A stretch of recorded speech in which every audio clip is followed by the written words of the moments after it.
Sebab bila brother duduk tadi, saya nak dengar, bukan saya nak dengar. Brother beritahu, Pendi beritahu kat saya, Pendi dah mengaji lama itu ini, cuma Pendi nak cari jalan nak buka kasyaf. Sebenarnya kasyaf ni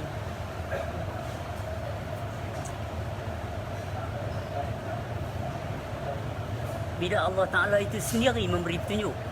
Yang kasyaf tu Allah Ta'ala. Tak ada manusia di muka bumi yang kasyaf. Tak ada manusia yang boleh melihat sebenarnya. Yang melihat tu Allah. Maksud dari segi kapasiti melihat tu. Sebab basar tu orang buta ada. Bila mengaji sifat 20. Guru biasa ajak sifat 20. Dulu ada lah, tapi guru saya 20 dia suruh sifat 20 suruh belajar sendiri. Belajar sendiri. Lepas tu kalau tak faham tanya nanti. Okey. Pasal dia tak mengajar. Dia mengajar cuma buka zikir. Dia kata zikir, dia ajar saya zikir. Ajar lebih kurang lah sifat 20 ketuhanan ni kan. Zikir, bersihkan hati kami. Kan? Dia bersih kalbu nanti dia buka sendiri. Dekat situ nanti dia kata. Di situ benarlah guru tu. Sebab apa? Sebab di situ peringkat tasawuf. Dia pencucian diri ni sebelum nak berzikir mengikut apa yang pernah diajar saya pada tahun 84, 82, 84 tu. First kali mata apa yang lihat. Ni cerita yang mula lah. Hati apa yang fikir, apa yang rasa. Otak apa yang fikir, telinga apa yang dengar. Kaki tangan macam mana.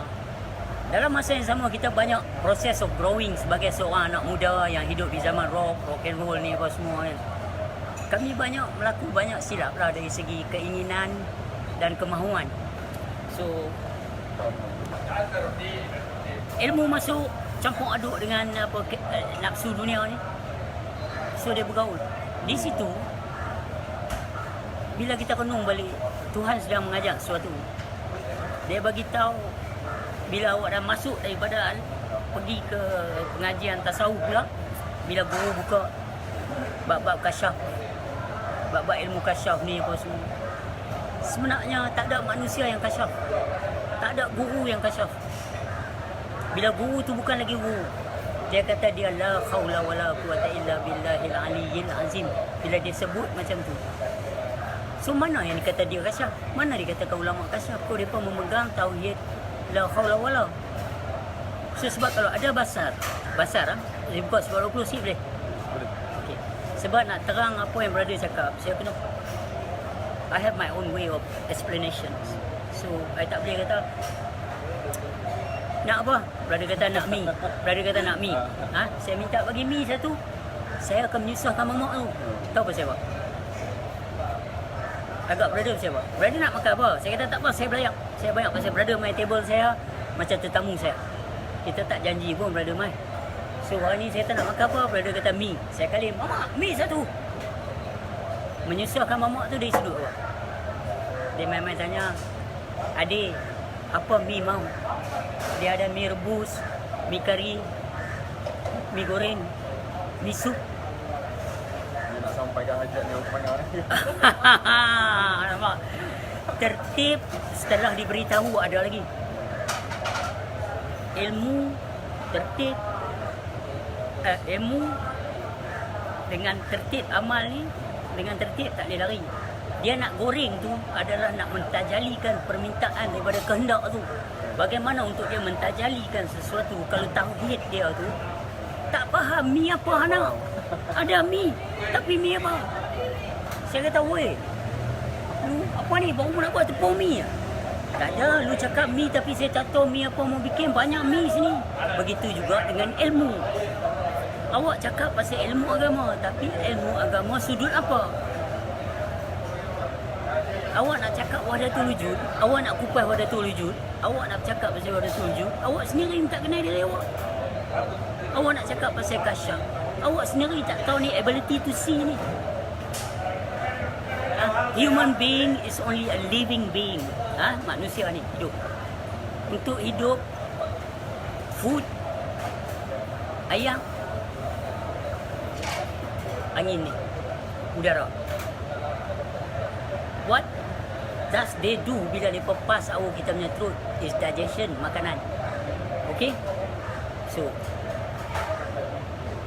kalau kata orang mati tu tak beras gundi tepi dia pun tak hidup lah. Dia hanya ada hayat, ilmu, kudrat, iradat, samak, basar, kalam. 7 sifat makni. Tapi kalau kata tak nasi sebundi pun tak boleh, tak pinggan ni apa, tak bihun sebelanga pun tak boleh lah. Dia tak boleh nak sumbat dah. Tak betik sekilo, tak buah-buahan pun dia tak boleh dah. Orang kata roh tak ada, dia mati dah lepas. Macam mana dia nak makan? Saya kata sebab roh tak ada yang dia tak boleh melihat. Ada mata tak boleh melihat, ada basar tak boleh melihat, ada samak tak boleh mendengar. Samak ni cuping telinga, macam speaker kat masjid tu. Bila bunyi azan, adakah speaker tu bang? Dah makrifat ke yang di dalam masjid tu, yang duduk depan mic tu? Bukan speaker yang bunyi, bukan telinga yang mendengar, bukan mulut yang bercakap. Sebab itu masih ada dekat orang bisu, orang pekak, orang buta, orang brain dead, orang koma, ada hati tak rasa apa, orang lumpuh, ada tubuh badan tak boleh bergerak, tapi semua tu ada nyawa. Okey, lumpuh, brain dead, koma, buta, bisu, pekak, semua ni ada roh. So roh tu bukan jawapan, sebab dia masih lagi basar dengan basirun. Mata dan penglihatan. Kalau tutup mata ni macam mana tengok mimpi pula? Yang melihat tu siapa? Baru dia masuk kaunuhu basirun. Kaunuhu basiran. So basar, basirun, kaunuhu basiran. So kita nak kata yang kasyaf ni tak mana? Biji mata ni ke? Atau penglihatan ke? Atau yang melihat? Yang melihat tu siapa? Itu dia kena tahu adah, wadah, wadiak, wasat, tarak, ta'yin, Allah, Muhammad, Adam. Kena tahu semua. Orang nak fikir macam brother nak tahu kasyaf ni.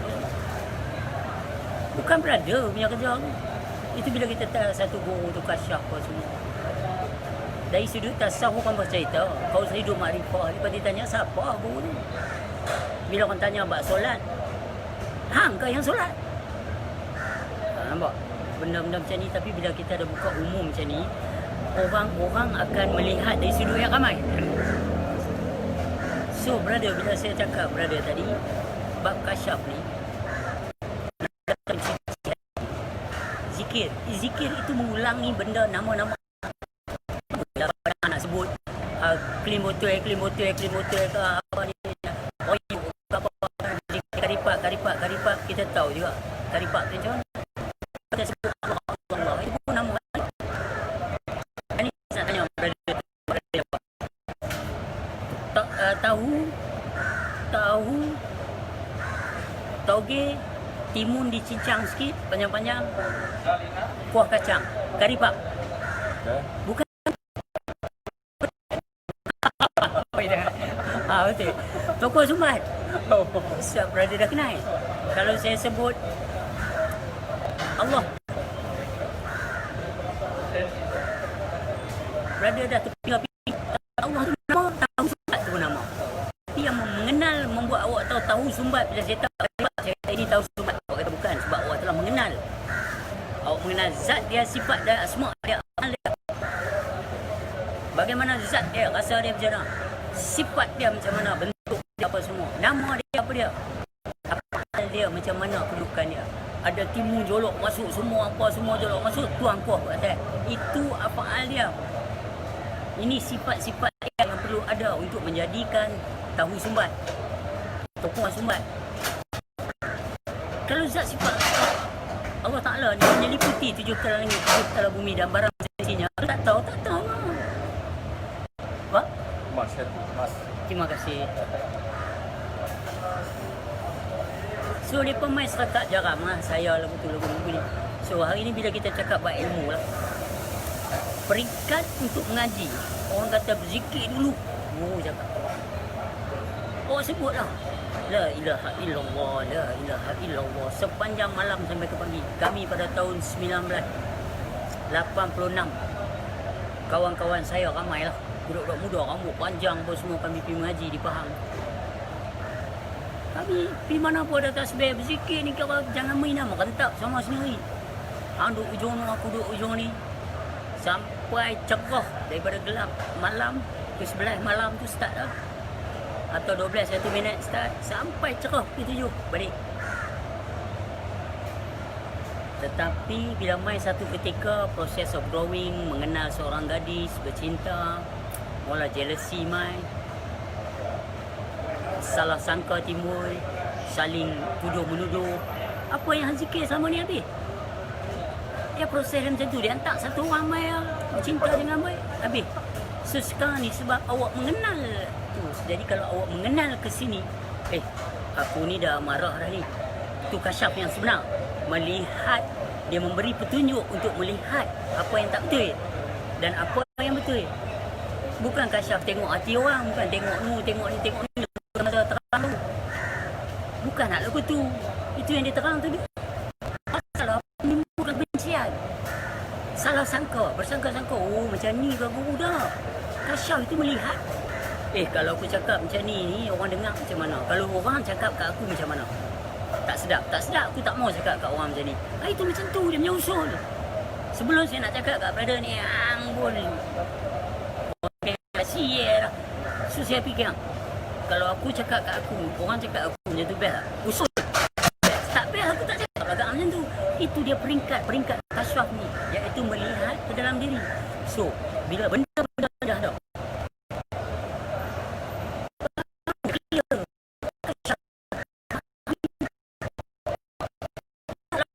melihat hati orang, awak tahu ni hati letih lah lagu tu. 1000 orang lalu 1000 macam yang ni. Takkan awak mengaji nak melihat macam tu? Kasyaf macam tu saya tak peduli. Saya kalau guru kata saya tahu hati awak macam mana, mampu ambil tahu apa hati aku. Aku nak melihat hang tu siapa untuk melihat hati aku. Biar aku melihat siapa aku. Aku tahu segala-galanya dalam hati aku. Orang lain tak tahu. So kenapa menyusahkan? Itu kadang-kadang ilmu ni, guru dia suka bagi jadi susah.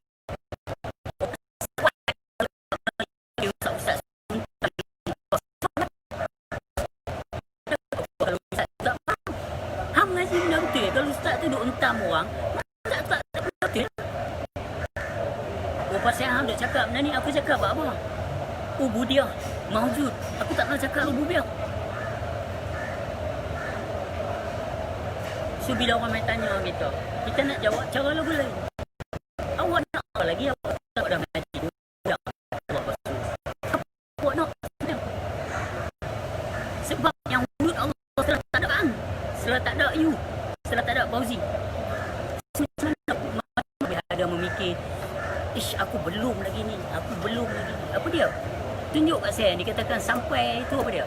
Ada guru tunjuk pisau potong tak makan apa semua. Ada yang dia cerita orang ni tak betul orang ni. Saya kata bila kaji balik yang jangan apa dia. Kita ni yang dikata syaf itu beri yang benar hak hang dan yang benar hang. Bila hang kata ya Allah, saya rumah ada. And then you boleh ada pula part judging yourself. Menghukum diri you, belum lagi you macam ni. Bila saya cakap dalam YouTube ke live Facebook, tengok komen yang pok pekor pun masuk. Dia pun tak tahu macam tu, dia pun tak sedar. Disebabkan kasyaf tu tak ada dalam diri dia pun untuk teropong. Yang dia cakap ni aku tak ji. Yang dia cakap ni aku bersangka-sangka melalui ustaz cerita dia sesat. Kaedah mengenal Allah, awak tak perlu pergi ke tanah Arab. Awak tak perlu ada degree, awak tak perlu ada PhD, awak tak perlu ada status sebagai doktor. No, awak tak perlu. Bukanlah menyusahkan. So brother struggle disebabkan apa? Apa yang brother nak faham? Tapi kasyaf nak pergi cari apa? Nak melihat apa? Kalau awak boleh melihat diri awak ni, awak tahu kerja hati awak, awak tahu apa yang awak fikir, orang lain tak nampak. Tak kalau aku menunjuk tunjukkan kepada kamu sesuatu yang gaib adalah untuk kamu. Kalau orang bunian main ke negeri kita, ke alam kita ni, dia balik pergi jumpa kawan dia tak kata dia main alam gaib. Kalau kita pergi ke alam dia, kita balik jumpa kawan kopi alam gaib. Orang bercerita macam tu apa yang orang tak nampak. So bila somebody try to explain to you dan nak bagi tahu tentang apa yang dia tahu yang you tak nampak, batal lah. Sebab you tak dapat petunjuk. So why you bust your mind, bust your brain, nak tahu benda yang tak perlu kita. Saya nak tanya tahu tak hati you tu? Apa yang you rasa? Apa yang you makan? You pegang pen. Saya kata Pendi yang fikir apa dah mau ada ni. Pak ada kertas tak? Ada. Besar meja ni aku nak. Ada. Aku duk melukis buat tak ada lah. Bermain tak. Lepas tu pemari dah. Ada. Bagi. Pada tak buat pupak yang dari sini tak nampak tapi telah wujud. Telah wujud dalam ni. Telah ada tapi belum dinyatakan. So berada dari sini turun kepada kertas tadi tu. Bila berada buat ukuran apa semua dipanggil kertas tu dipanggil apa? Plan. Sudah ada nyata. Kenyataan daripada yang tak nampak sudah dipernampakkan. Tapi belum diperwujudkan, ditajalikan. Maka pergi jumpa tukang buat rumah, cak naik macam mana dalam plan tu lah. So dia kata tadi belum ada, sudah ada. Kenyataan yang ada dan yang tak ada tadi sudah dinyatakan. Begitulah juga hayat, hayun, kaunu hayat. Begitulah juga dengan ada hujah, qasad tarak ta'in. Begitulah juga dengan cerita Allah Muhammad. Baik tak ada. Lepas tu tak Yusani ni apa orang cerita ni apa semua perjalanan alam roh ni. Alam, ya tu okey. Sampailah ke kenyataan Adam. Yang nampak ni Adam je. Satu mamat mai duduk kat sini. Kita tak kenal dia. Tapi dia tahu siapa dia. Gelabak tu macam kata dia lari masuk toilet. Saat kita tengok orang masuk. Abang, ada nampak tak satu orang macam ni. Ni dia kat sana ni. Kita tak nampak dia orang yang duduk lah. Kita nampak dia peragu. Dia tahu dah siapa dia. Nampak tak? Orang yang mencerita untuk mengatakan oh dia ni sesat, orang cerita. Tapi dia tahu dia tak sesat. Takkan kita nak duduk dekat orang yang beritahu. Lepas tu dia bawa keluar, dia kata demi Allah, saya dia tu jerit, peragut tujuh. Saya takut dengan pukul, saya lari. Tapi bukan saya. Mamat tu baling beg kat saya. The moment you nampak beg tu kat saya. Tapi saya nak tunggu macam mana? Mesti orang pukul. Dia tahu hakikat sebenarnya kejadian tu. Dia nak kena terang. Tapi Malaysia ni kebanyakan tak tunggu terang, tembah dulu. Dia ni kata dia ni sesat. Balut, sesat. Nak dia terang pun tak terima dah. Ni Malaysia. Semalam saya duk pergi luar negeri, travel ke Sudan. Dia tak tengok Ibn Apiriyah ni. Dia paling. Sebab dia ni saat ni ada tokoh Sufi lah, saat ni ada founder Sufi lah. Mana ada? Sebenarnya wujud tu tak ada. Semua orang terpilih. Semua orang split second. Split second. Tuhan dia bersedia. Dan Iblis juga memisik. Kalau dia kata bahawa ma'akum aina ma kuntum. Kalau dia kata juga allazi wa sufi sudurin nas. Dia kata pula innasya ni akahuwal absad. Ni semua ni macam mana ni? Semua berlaku kat dia. Tapi dia pun suka pengajian yang luar. Yang mana dia pun turun tangga masjid, nampak ni nak edit setan ke apa, tak semayang. Dia pun suka macam tu.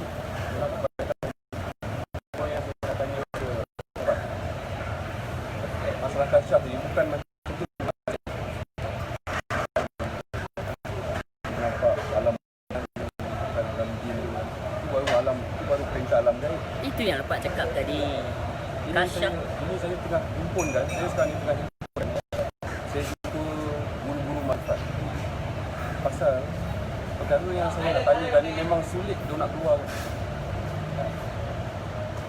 Tak, sebab kalau kita balik kepada tauhid sebenarnya la maujud. Okey. Ada benda yang tak boleh kita kongsi tu apa yang nampak. Waktu perjalanan saya dulu di dalam alam-alam berzikir ni macam-macam.